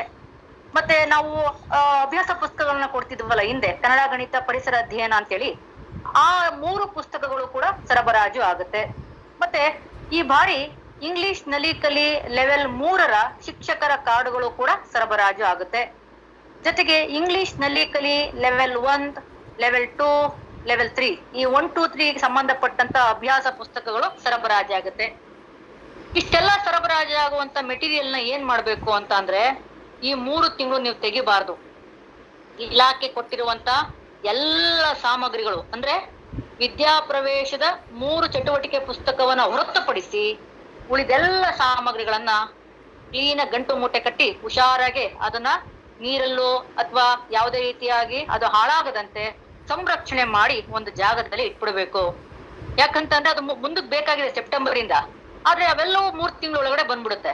3 ತಿಂಗಳ ಒಳಗಡೆ ಬರೋದ್ರಿಂದ ಅಯ್ಯೋ ನಿಮ್ಗೆ ಗೊಂದಲ ಸ್ಟಾರ್ಟ್ ಆಗ್ಬೋದು. ಇದೇನ್ರಿ ವಿದ್ಯಾ ಪ್ರವೇಶ ಮಾಡಿ ಅಂತ ಹೇಳಿದಾರೆ, ಇದ್ ನೋಡಿದ್ರೆ ಈ ಪುಸ್ತಕನು ಬಂದಿದೆಯಲ್ರಿ, ಇದು ಬಂದಿದೆಯಲ್ರಿ, ಹಾಗಾದ್ರೆ ಬೆಳಗ್ಗೆ ಹೊತ್ತು ವಿದ್ಯಾ ಪ್ರವೇಶ, ಮಧ್ಯಾಹ್ನ ಹೊತ್ತು ನಲಿಕಲಿ ಮಾಡ್ಬೇಕಾ, ಅಥವಾ ಮೊದಲನೇ ಪೀರಿಯಡ್ ವಿದ್ಯಾ ಪ್ರವೇಶ, 2ನೇ ಪೀರಿಯಡ್ ನಲಿಕಲಿ ಮಾಡ್ಬೇಕಾ? ಈ ರೀತಿ ಎಲ್ಲ ಗೊಂದಲಕ್ಕೆ ಒಳಗಾಗ್ಬಿಡ್ತೀರಾ. ಹಾಗಾಗಿ ಈ 3 ತಿಂಗಳು ನಲಿಕಲಿಗೆ ಸಂಬಂಧಪಟ್ಟ ಯಾವುದೇ ಅಭ್ಯಾಸ ಪುಸ್ತಕಗಳು ಬಂದ್ರೆ, ಪ್ರಗತಿ ನೋಟ, ಹವಾಮಾನ ನಕ್ಷೆ ಬಂದ್ರೆ ಅವುಗಳನ್ನೆಲ್ಲವನ್ನ ಪ್ರತ್ಯೇಕವಾಗಿ ಎತ್ತಿಟ್ಬಿಡ್ಬೇಕು. ಅಂದ್ರೆ 90 ದಿನಗಳ ಕಾಲ ಅದ್ಯಾವುದನ್ನು ನೀವು ಬಳಸಬಾರ್ದು. ಇನ್ನು ನಾನು ಮುಂದೆ ಹೇಳ್ಬೇಕಾಗಿರೋದೇನಪ್ಪಾ ಅಂದ್ರೆ ಕಲಿಕಾ ಚೇತರಿಕೆ. ನಾನು ಇದುವರೆಗೂ ಹೇಳ್ತಾ ಇದ್ದೆ ವಿದ್ಯಾಪ್ರವೇಶ ಆಶಯದ ಕಾರ್ಯಕ್ರಮ ಇದು ಭಾರತ ದೇಶದಾದ್ಯಂತ ಅನುಷ್ಠಾನದಲ್ಲಿ ಇದೇ ಮೊದಲನೇ ಬಾರಿಗೆ ಒಳಪಡುತ್ತದೆ ಅಂತ ಹೇಳಿದ್ದೆ. ಈ ಕಲಿಕಾ ಚೇತರಿಕೆ ಕಾರ್ಯಕ್ರಮ ಅನ್ನುವಂಥದ್ದು ನಮ್ಮ ನಾಡಿಗಾಗಿ ಇರುವಂತ ಕಾರ್ಯಕ್ರಮ. ನೀವು ನೆನ್ನೆ ಪೇಪರ್ ನೋಡಿದಿರಿ, ಪ್ರಮುಖವಾದ ದೈನಿಕದಲ್ಲೆಲ್ಲ ಬಂದಿದೆ. ಇದು ನಮ್ಮ ಕರ್ನಾಟಕ ರಾಜ್ಯದ ಹೆಮ್ಮೆಯ ಕಾರ್ಯಕ್ರಮ. ಇದು NEP ಆಶಯದ ಕಾರ್ಯಕ್ರಮ ಅಲ್ಲ. ಕರ್ನಾಟಕ ರಾಜ್ಯ ಸಾಂಕ್ರಾಮಿಕ ಸನ್ನಿವೇಶದಿಂದಾಗಿ ಮಕ್ಕಳಲ್ಲಿ ಉಂಟಾಗಿರುವ ಕಲಿಕೆಯ ಕೊರತೆಯನ್ನ ನೀಗಿಸಲು ಸಿದ್ಧಪಡಿಸಿರುವಂತ ಕಾರ್ಯಕ್ರಮವೇ ಕಲಿಕಾ ಚೇತರಿಕೆ. ಅಂದ್ರೆ ಕಲಿತಾ ಇದೆಯಲ್ಲ, ಅದ್ರಲ್ಲಿ ಸಮಸ್ಯೆ ಆಗಿದೆಯಲ್ಲ, ಆ ಮಗುವನ್ನ ಕೊರತೆಯಿಂದ ಬಚಾವ್ ಮಾಡಿ ಅದನ್ನ ಚೇತರಿಸಿಕೊಳ್ಳುವಂತೆ ಮಾಡೋದಕ್ಕಾಗಿ ಇರುವಂತಹ ಕಾರ್ಯಕ್ರಮವೇ ಕಲಿಕಾ ಚೇತರಿಕೆ. ಈ 1ರಿಂದ 3ನೇ ತರಗತಿಯ ನಮ್ಮ ಕನ್ನಡ ಮಾಧ್ಯಮದ ಅಥವಾ ಎಲ್ಲಾ ಮಾಧ್ಯಮದ MTIP ಆಗಿರ್ಲಿ, ಅದು ತಮಿಳು, ತೆಲುಗು, ಮರಾಠಿ ಆಗಿರ್ಲಿ, ಅದು ಉರ್ದು ಆಗಿರ್ಲಿ, ಕನ್ನಡ ಮಾಧ್ಯಮನೇ ಆಗಿರ್ಲಿ, ಈ 1ರಿಂದ 3ನೇ ತರಗತಿಗೆ ಕಲಿಕಾ ಚೇತರಿಕೆ ಆರಂಭ ಆಗೋದು ಸೆಪ್ಟೆಂಬರ್ 1ರಿಂದ. ಸೆಪ್ಟೆಂಬರ್ 1ರಿಂದ ಮಾರ್ಚ್ ಅಂತ್ಯದವರೆಗೆ, ಸೆಪ್ಟೆಂಬರ್ 2022ರಿಂದ ಮಾರ್ಚ್ 2023ರವರೆಗೆ ಅನುಷ್ಠಾನದಲ್ಲಿರುವಂತಹ ಕಾರ್ಯಕ್ರಮ ಕಲಿಕಾ ಚೇತರಿಕೆ. ನಾನು ಅಂಡರ್ಲೈನ್ ಮಾಡಿ ಹೇಳ್ತಾ ಇದ್ದೀನಿ. 1ರಿಂದ 3ನೇ ತರಗತಿಗೆ, 1ರಿಂದ 3ನೇ ತರಗತಿ ಮಕ್ಕಳಿಗೆ ಜೂನ್, ಜುಲೈ, ಆಗಸ್ಟ್ ವಿದ್ಯಾಪ್ರವೇಶ, ಸೆಪ್ಟೆಂಬರ್ ಟು ಮಾರ್ಚ್ ಎಂಡ್ ಕಲಿಕಾ ಚೇತರಿಕೆ. ಈ ಕಲಿಕಾ ಚೇತರಿಕೆ ಅನ್ನುವಾಗ ಯಾಕೆ ಇದನ್ನ ಮಾಡಿದ್ದಾರೆ ಅಂತ ಹೇಳುವಾಗ ನೋಡಿ, ಇಲ್ಲಿ ಈ ಬುನಾದಿ ಅಂತ ಅನ್ನೋದು, ಬುನಾದಿ ಅಕ್ಷರ ಮತ್ತು ಸಂಖ್ಯಾ ಜ್ಞಾನ ಸ್ಟಾರ್ಟ್ ಆಗೋದೇ ಇಲ್ಲಿಂದ. ಇದುವರೆಗೂ ನೀವು ಸಿದ್ಧ ಮಾಡಿದ್ರಿ, ಕೈ ಬೆರಳು ಚಲನೆ, ಆಟ ಆಡೋದ್ರ ಮೂಲಕ, ಕತೆ ಮೂಲಕ ಆ ಮಗುವನ್ನ ಒಂದ್ ರೀತಿ ಕಲಿಕೆಗೆ ಬೇಕಾಗುವ ಎಲ್ಲ ಮಾನಸಿಕ ಸಿದ್ಧತೆಗಳನ್ನ ನೀವೀಗಾಗಲೇ ಮಗುವಿನಲ್ಲಿ ತಂದಿದ್ದೀರಾ. ಈಗ ಸೆಪ್ಟೆಂಬರ್ ಇಂದ ನಿಜವಾಗ್ಲೂ ಆಕ್ಚುಯಲ್ ಕ್ಲಾಸ್ ರೂಮ್ ಸ್ಟಾರ್ಟ್ ಆಗುತ್ತೆ. ಅಂದ್ರೆ ಅಕ್ಷರ ಕಲಿಸುವಂತ ಕೆಲಸ, ಸಂಖ್ಯೆಗಳ ಪರಿಕಲ್ಪನೆ ಮೂಡಿಸುವಂತಹ ಕೆಲಸ, ಇದೆಲ್ಲ ಈಗ ಸ್ಟಾರ್ಟ್ ಆಗ್ತಾ ಹೋಗುತ್ತೆ. ಇಲ್ಲಿ ಸ್ಟಾರ್ಟ್ ಆಗ್ಬೇಕಾದ್ರೆ ನೀವೇನ್ ಮಾಡ್ಬೇಕಪ್ಪ ಅಂದ್ರೆ ನಲಿ ಕಲಿಯ ಮೆಟ್ಟಿಲು ಮೈಲುಗಲ್ಲು ಪ್ರಕಾರ ಇಲ್ಲಿಂದ ಕೆಲಸ ಮಾಡ್ತಾ ಹೋಗ್ಬೇಕು. ಅವಾಗೊಂದು ಪ್ರಶ್ನೆ ಬರುತ್ತೆ, 3 ತಿಂಗಳು ಮೈನಸ್ ಆಗೋಯ್ತಲ್ಲ, ಲಾಸ್ ಆಗೋಯ್ತಲ್ಲ, ಮತ್ತೆ ಹೆಂಗಿದು ಮೆಟ್ಟಿಲು? ಈ ಪ್ರಶ್ನೆ ಬಂದಾಗ ನೀವ್ ಹೇಳ್ಬೇಕು, ಈ 3 ತಿಂಗಳು ಏನು ವಿದ್ಯಾಪ್ರವೇಶ ಮಾಡಿದ್ರೋ ಅದೆಲ್ಲವೂ ನಿಮ್ಮ ಎಲ್ಲಾ ಮೈಲುಗಲ್ಲು ಮೆಟ್ಟಿಲುಗಳನ್ನ ಅವಲೋಕಿಸಿದ್ರೆ ಪೂರ್ವಭಾವಿ ಸಿದ್ಧತಾ ಚಟುವಟಿಕೆಗಳನ್ನೆಲ್ಲ ಮೊದಲೇ ಮಾಡ್ಕೊಂಡಿದೀರಾ ಅಂತ ಅರ್ಥ. ಅಂದ್ರೆ ವಿದ್ಯಾಪ್ರವೇಶ ಇವಾಗ ಹೇಳ್ತಾ ಇದೆ, ಆಗ ನೋಡಕ್ ಹೋದ್ರೆ ವೈಜ್ಞಾನಿಕವಾಗಿ ನೀವಾಗ್ಲೇ ನಲಿ ಕಲಿ ಪದ್ಧತಿ ಒಳಗಡೆ ಅದನ್ನೆಲ್ಲ ಹಿಂದೆ ಮಾಡ್ತಾ ಇದ್ರಿ. ಈಗ ನೀವು ಅಕ್ಷರ ಮತ್ತು ಸಂಖ್ಯಾ ಜ್ಞಾನದ ತರಗತಿ ಕೋಣೆಗಳನ್ನ ಸ್ಟಾರ್ಟ್ ಮಾಡ್ಬೇಕಲ್ಲ. ಈಗ ನಿಮ್ಗೆ ಏನಾಗಿದೆಯಪ್ಪ ಅಂದ್ರೆ ಇಲಾಖೆ ವತಿಯಿಂದ ಇದಕ್ಕೊಂದು ಕೈಪಿಡಿಯನ್ನ ಕೊಟ್ಟಿದ್ದಾರೆ. 22-23ನೇ ಸಾಲಿಗೆ ನಲಿ ಕಲಿ ಪದ್ಧತಿಯಲ್ಲಿ ಮಾರ್ಪಡಿಸಿದ ಕಲಿಕಾ ಏಣಿ ಅಂತ ಯಾಕೆ ಕರೆದ್ವಿ? ಈಗ ಜೂನ್ ಇಂದ ಮಾರ್ಚ್ ಮಾಡ್ಬೇಕಾದ್ರೆ ಒಂದ್ ಏಣಿ ಇತ್ತು. ಈಗ ಜೂನ್, ಜುಲೈ, ಆಗಸ್ಟ್ ಮೈನಸ್ ಆಗಿರೋದ್ರಿಂದ ನಮಗೆ 7 ತಿಂಗಳುಗಳಿಗಾಗಿನೇ ಒಂದು ಏಣಿಯನ್ನ ಮಾರ್ಪಡಿಸಿ ನಮ್ಮ ರಾಜ್ಯ ಸಂಪನ್ಮೂಲ ವ್ಯಕ್ತಿಗಳದನ್ನ ಕೊಟ್ಟಿದ್ದಾರೆ.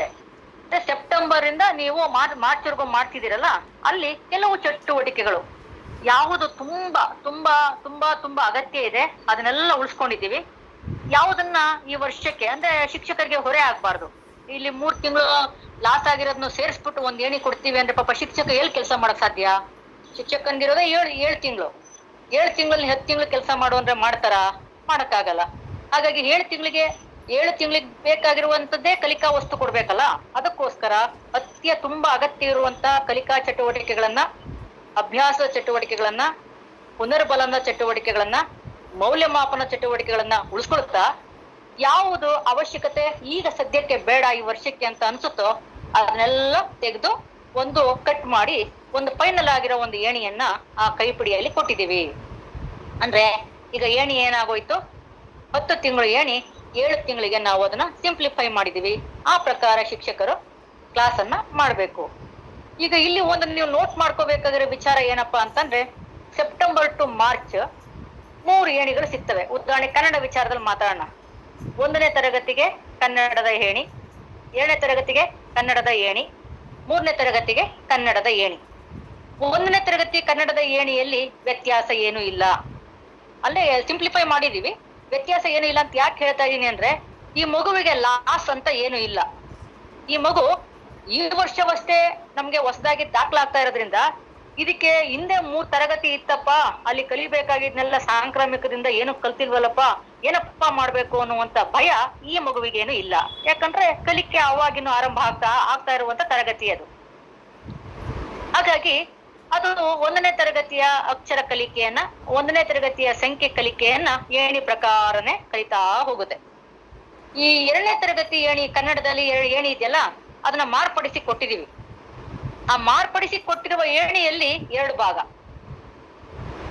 ಸೆಪ್ಟೆಂಬರ್ ತಿಂಗಳದು 1 ಭಾಗ, ಅಕ್ಟೋಬರ್ ಇಂದ ಮಾರ್ಚ್ ತಿಂಗಳದು 1 ಭಾಗ.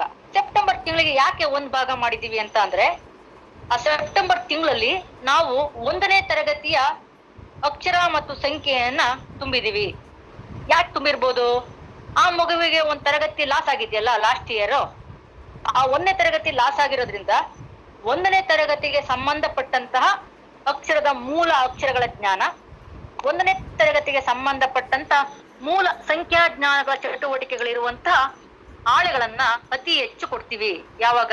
ಸೆಪ್ಟೆಂಬರ್ ತಿಂಗಳಲ್ಲಿ. ಅಂದ್ರೆ ಸೆಪ್ಟೆಂಬರ್ ತಿಂಗಳಲ್ಲಿ 2ನೇ ಕ್ಲಾಸ್ ಮಗು 1ನೇ ತರಗತಿ ಕಲಿತಾ ಇರ್ತದೆ. ಅಂದ್ರೆ ಬೇಕಾಗಿರುವಂತದ್ದು 1ನೇ ತರಗತಿ ಕಲಿಯುತ್ತೆ ಅಂದ್ರೆ ಇಡೀ ವರ್ಷದೆಲ್ಲ ಕಲ್ಸಕ್ಕಾಗಲ್ಲ ನಮ್ಮ ಕೈಯಲ್ಲಿ. ಅವಾಗ ಏನ್ ಮಾಡಿದೀವಪ್ಪ ಅಂದ್ರೆ, ಯಾವ್ದು ಬೇಕು ಬಹಳ ಮುಖ್ಯವಾಗಿ, ಅದಕ್ಕೆ ಅಕ್ಷರ ಜ್ಞಾನ ಇದೆಯಾ, 2 ಅಕ್ಷರವನ್ನ ಪದವನ್ನ ಕೊಟ್ರೆ ನೋಡದೆ ಬರೆಯುತ್ತಾ, 2 ಅಕ್ಷರಗಳ ಪದವನ್ನ ಅಥವಾ 3 ಅಕ್ಷರಗಳ ಪದವನ್ನ ಗ್ರಹಿಸಿ ಓದುತ್ತಾ, ಸರಳ ವಾಕ್ಯವನ್ನ ಅರಸರ ದಸರಾ ಅಂತ ಕೊಟ್ರೆ ಅದಕ್ಕೆ ಓದಕ್ ಬರ್ತಾ ಇದೆಯಾ, ಅಥವಾ ಏನಾದ್ರು ಮರ್ತೋಗ್ಬಿಟ್ಟಿದ್ಯಾ, ಅಥವಾ ಹಿಂದೆ ಕಳೆದ ವರ್ಷ ಸ್ವಲ್ಪ ದಿವಸ ಶಾಲೆ ನಡೆದ್ರು ಈ ಮಗು ಬರ್ಲೇ ಇಲ್ವಾ, ಬರ್ದೇ ಇರೋದ್ರಿಂದ ಇದನ್ನೆಲ್ಲ ಮರ್ತೋಗಿದ್ಯಾ. ಈ ಹಿನ್ನೆಲೆಯಲ್ಲಿ ಮಗುವಿಗೆ ಆ ಹಿಂದಿನದನ್ನ ಕಲಿಸ್ಬೇಕು, ಮತ್ತೆ ಅದನ್ನ ನೆನಪು ಮಾಡ್ಕೊಳ್ತಾ ಆ ಮಗುವಿನ ಕಲಿಕೆನ ಹೊರೆ ಹಚ್ಚಿ ಅದನ್ನ ಕಲಿಸೋಕೆ ಒಂದು ಜಾಗ ಸಿಗ್ಲಿ ಅಂತ ಹೇಳಿ ಸೆಪ್ಟೆಂಬರ್ ತಿಂಗಳು 2ನೇ ತರಗತಿ ಮಗು 1ನೇ ತರಗತಿಯ ಬುನಾದಿ ಅಕ್ಷರ, 1ನೇ ತರಗತಿಯ ಬುನಾದಿ ಸಂಖ್ಯಾ ಜ್ಞಾನವನ್ನ ಕಲಿಯುತ್ತೆ. ಅದಕ್ಕೆ ಕ್ಲಾಸ್ ಆಗಿರೋದು 1 ವರ್ಷ. ಇನ್ನು 3ನೇ ತರಗತಿಗೆ ಬಂದಾಗ ಅಲ್ಲೊಂದು ಕನ್ನಡದ ಏಣಿ ಇದೆ. ಆ ಏಣಿಯಲ್ಲೂ 2 ಭಾಗ.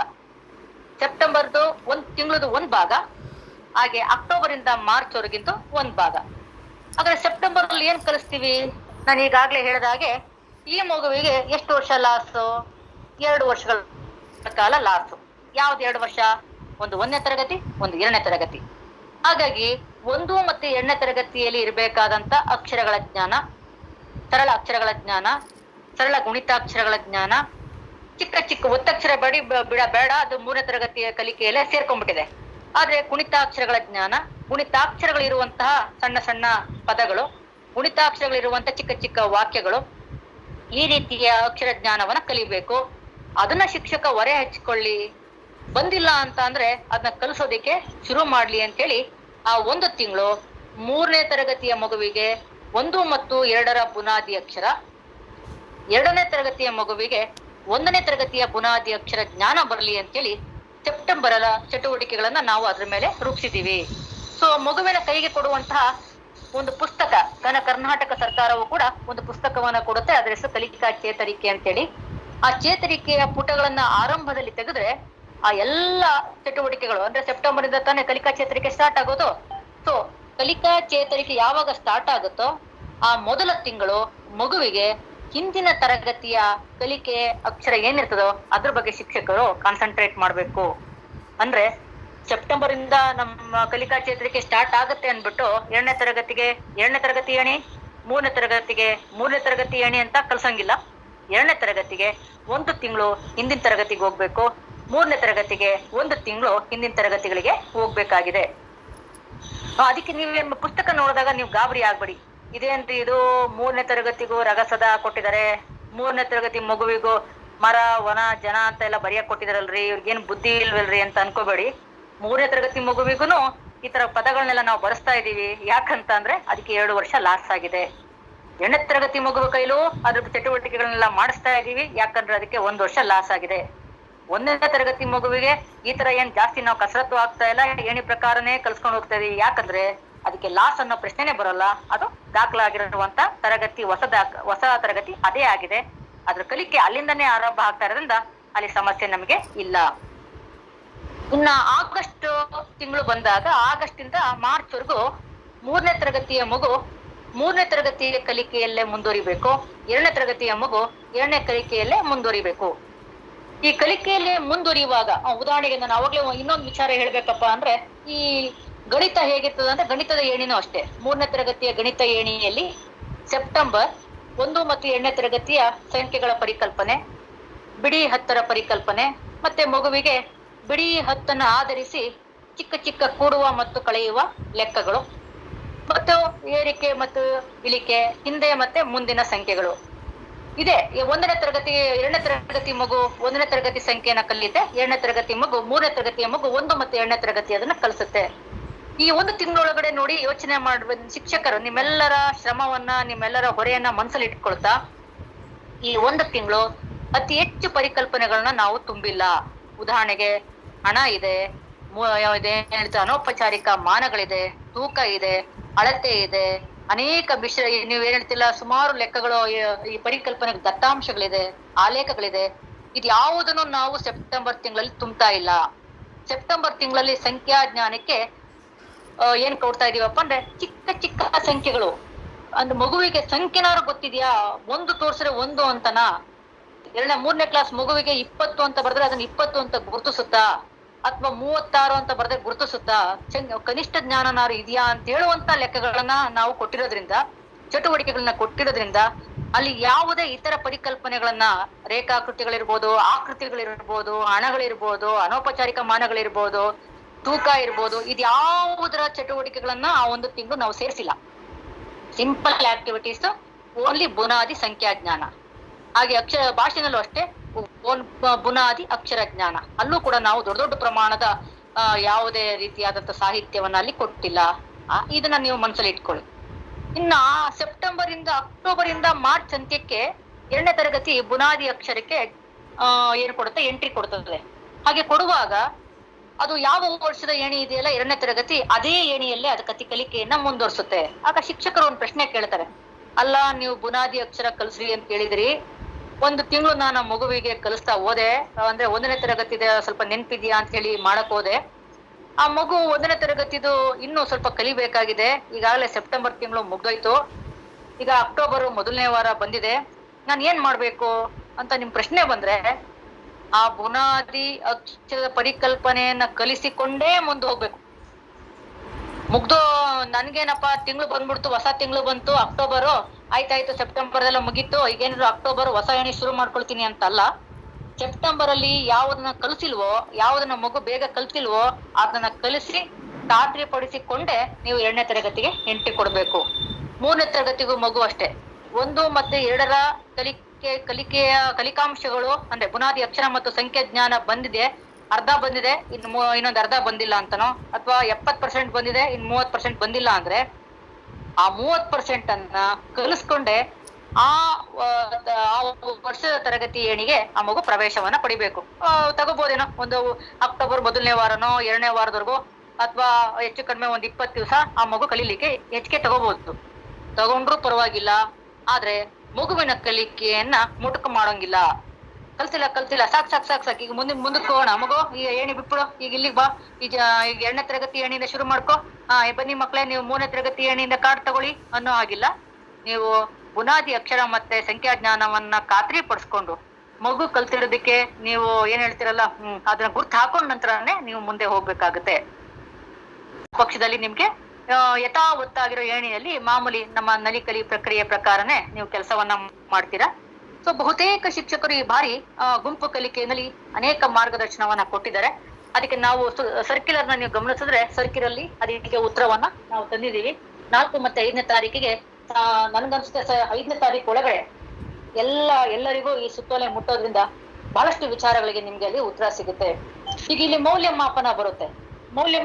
ಈ ಮೌಲ್ಯಮಾಪನಕ್ಕೆ ಹೋಗೋಕ್ಕೂ ಮೊದಲು ಅನುಷ್ಠಾನದ ಕ್ರಮಗಳಲ್ಲಿ ನೆನ್ಪಿಟ್ಕೊಳ್ಳಿ, ನಲಿಕಲಿ ಪದ್ಧತಿ ಕೆಲಸವನ್ನ ಮಾಡ್ಬೇಕು.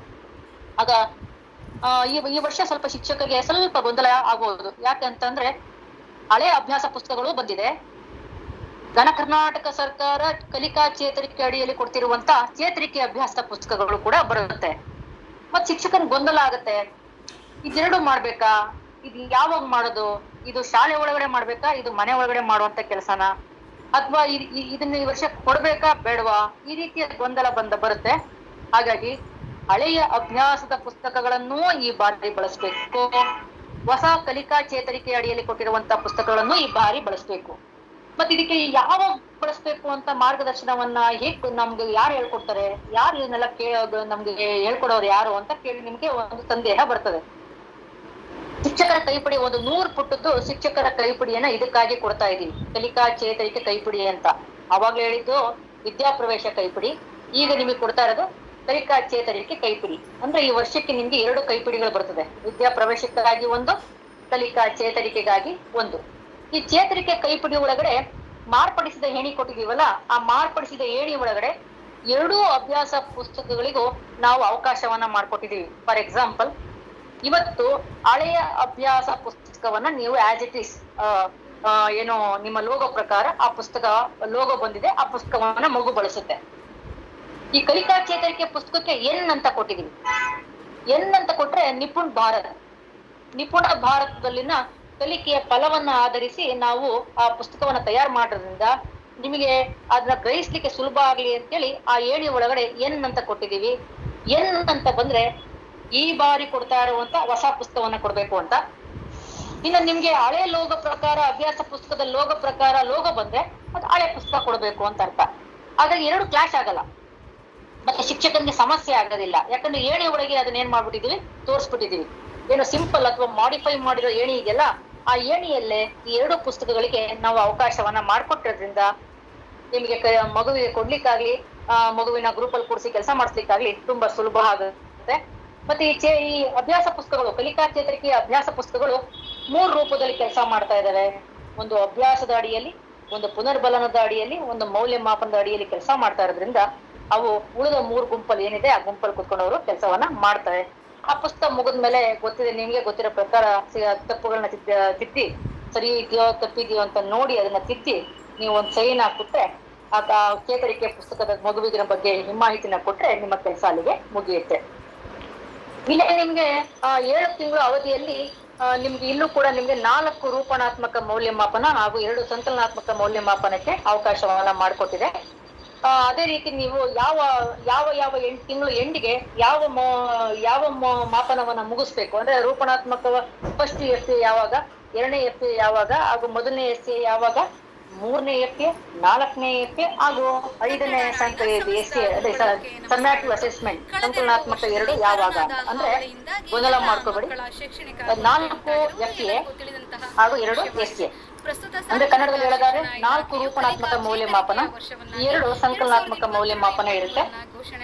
ಅದನ್ನ ಯಾವ ತಿಂಗಳು ಕೊನೆಗೆ ಮಾಡ್ಬೇಕು ಅಂತ ಹೇಳಿ ನಾವು ಅಲ್ಲೇ ಏನ್ ಮಾಡಿದ್ವಿ, ಸರ್ಕ್ಯುಲರ್ ಅಲ್ಲಿ ಕೊಟ್ಟಿದೀವಿ. ಆ ಸರ್ಕ್ಯುಲರ್ ನ ಗಮನಿಸಿದ್ರೆ ನಿಮಗೆ ಅದಕ್ಕೆ ಉತ್ತರ ಸಿಗುತ್ತೆ.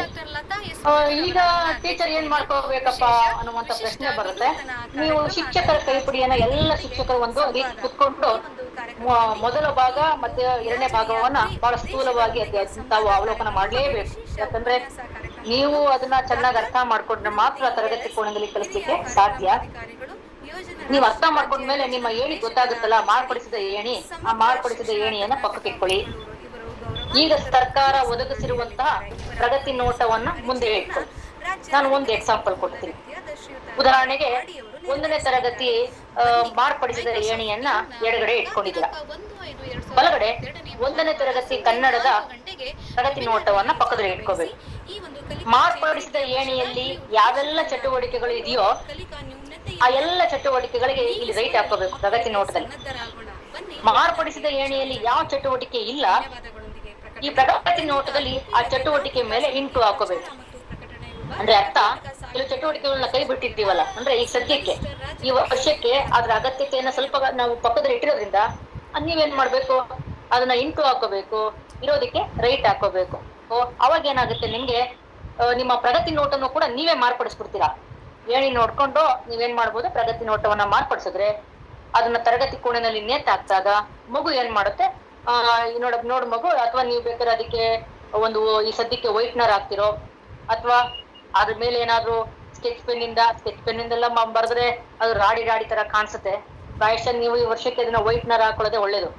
ವೈಟ್ನರ್ ಹಾಕ್ದಾಗ ಗೊತ್ತಾಗುತ್ತೆ ಮಗುವಿಗೆ ಆ ಲೋಗೋ ಈ ವರ್ಷ ನಾನು ತಗೊಳ್ಳೋ ಹಾಗಿಲ್ಲ, ಇಲ್ಲಿ ಮುಂದೆ ರೈಟ್ ಹಾಕಿದಾರಲ್ಲ ಆ ಲೋಗೋ ತಗೋಬೇಕು ಅಂತ ಹೇಳಿ ಮಗುವಿಗೆ ಗೊತ್ತಾಗುತ್ತೆ. ನಿಮ್ಗೂ ಕೂಡ ಯಾವ್ದಾದ್ಮೇಲೆ ಯಾವ ಲೋಗೋ ಈ ವರ್ಷಕ್ಕೆ ಬರ್ತಾ ಇದೆ, ಯಾವ ಮೆಟ್ಲಲ್ಲಿ ಮುಂದೆ ಏನ್ ಮಾಡ್ಬೇಕು ಅನ್ನುವಂತ ನೋಟ ನಿಮ್ಗೂ ಕೂಡ ಸಿಗುತ್ತೆ. ಇನ್ನ ಹವಾಮಾನ ನಕ್ಷೆ ಆಸ್ ಇಟ್ ಇಸ್ ಹಾಗೆ ಇದ್ದೇ ಇರುತ್ತೆ. ಅದ್ರಲ್ಲಿ ನಾವು ಏನು ಚೇಂಜಸ್ ಏನು ಮಾಡ್ಲಿಲ್ಲ. ಇದಿಷ್ಟು ಈ ದಿನಚರಿ ಹಿಂದೆ ನೀವು ಹೆಂಗ್ ಬರಿತಾ ಇದ್ರೋ ಅದೇ ರೀತಿ ದಿನಚರಿಯನ್ನ ನೀವು ಇದರಲ್ಲಿ ಬರಿಬೇಕಾಗುತ್ತೆ. ಸೊ ಕಲಿಕಾ ಚೇತರಿಕೆ ಸೆಪ್ಟೆಂಬರ್ ಇಂದ ಮಾರ್ಚ್ ಎಂಡ್ಗೆ ಅಂತ್ಯಕ್ಕೆ ಮುಕ್ತಾಯ ಆಗುತ್ತೆ. ಈ ಸೆಪ್ಟೆಂಬರ್ ಈ ಒಂದು ಡ್ಯೂರೇಷನ್ ಅಲ್ಲಿ ಸೆಪ್ಟೆಂಬರ್ ಟು ಮಾರ್ಚ್ ಅಲ್ಲಿ 7 ರೀತಿಯ ಬುನಾದಿ ಅಕ್ಷರವನ್ನ ಕಲಿಸ್ತೀರಾ. ಅಂದ್ರೆ ಸೆಪ್ಟೆಂಬರ್ ತಿಂಗಳಲ್ಲಿ ಹಿಂದಿನ ತರಗತಿಗಳ ಬುನಾದಿ ಅಕ್ಷರ, ಸೆಪ್ಟೆಂಬರ್ ನಂತರ ಪ್ರಸಕ್ತ ಸಾಲಿನ ಬುನಾದಿ ಅಕ್ಷರ ಜ್ಞಾನಕ್ಕೆ ಹೋಗ್ತೀರಾ. ಇನ್ನು ಗಣಿತಕ್ಕೆ ಬಂದಾಗ ಸೆಪ್ಟೆಂಬರ್ ತಿಂಗಳಲ್ಲಿ ಹಿಂದಿನ ತರಗತಿಗಳ ಸಂಖ್ಯಾ ಜ್ಞಾನ ಕಲಿಸ್ತೀರಾ. ಅಕ್ಟೋಬರ್ನಿಂದ ಪ್ರಸಕ್ತ ಸಾಲಿನ ಸಂಖ್ಯಾ ಜ್ಞಾನಕ್ಕೆ ತಾವು ಎಂಟ್ರಿ ಆಗ್ತೀರಾ. ಇದು ಕಲಿಕಾ ಚೇತರಿಕೆ ಈ ವರ್ಷಕ್ಕೆ. ಇದು ಮುಂದಿನ ವರ್ಷನೂ ಇರುತ್ತಾ ಅಂದ್ರೆ ಕೋವಿಡ್ ಅಂತಹ ಸಾಂಕ್ರಾಮಿಕ ಸನ್ನಿವೇಶ ಬರದೇ ಹೋದ್ರೆ ಇದು ಇರೋದಿಲ್ಲ. ಆದ್ರೂ ಹೋಗ್ಬೇಕಾಗತ್ತೆ. ಇದಿಷ್ಟು ನೋಡಿಯಪ್ಪ ಮುಂದೆ 1ರಿಂದ 3ನೇ ತರಗತಿಗೆ ಸಂಬಂಧಪಟ್ಟಂತ ವಿದ್ಯಾ ಪ್ರವೇಶ ಒಂದು ಸ್ಥೂಲ ನೋಟ ನಾನು ನಿಮ್ಮ ಮುಂದೆ ಇಟ್ಟಿದ್ದೀನಿ. ನಿಮ್ಮ ಮನಸ್ಸೊಳಗಡೆ ಅನೇಕ ಪ್ರಶ್ನೆಗಳು ಅಥವಾ ಕೆಲವು ಸಂದೇಹಗಳು ಕಾಡ್ತಾ ಇರ್ಬೋದು. ಅದೇನಾದ್ರು ಇದ್ರೆ ನಾನು ಇದ್ದೀನಿ ಮತ್ತು ಈ ಕಾರ್ಯಕ್ರಮದಲ್ಲಿ ಸಕ್ರಿಯವಾಗಿ ತೊಡಗಿಸಿಕೊಂಡಂತ ಶ್ರೀಯುತ ರವೀಂದ್ರ ಅವರು ಇದ್ದಾರೆ. ಇಬ್ರು ಸೇರಿ ಈ ರೀತಿಯ ಉತ್ತರವನ್ನ ಕೊಡ್ಲಿಕ್ಕೆ ಪ್ರಯತ್ನ ಮಾಡ್ತೀವಿ. ಇಷ್ಟನ್ನು ಹೇಳಿ ನನ್ನ ಮಾತನ್ನ ಮುಗಿಸ್ತೇನೆ. ಈ ಒಂದು ಅಮೂಲ್ಯವಾದ ಅವಕಾಶಕ್ಕೆ ತಮ್ಮೆಲ್ಲರಿಗೂ ಧನ್ಯವಾದಗಳು.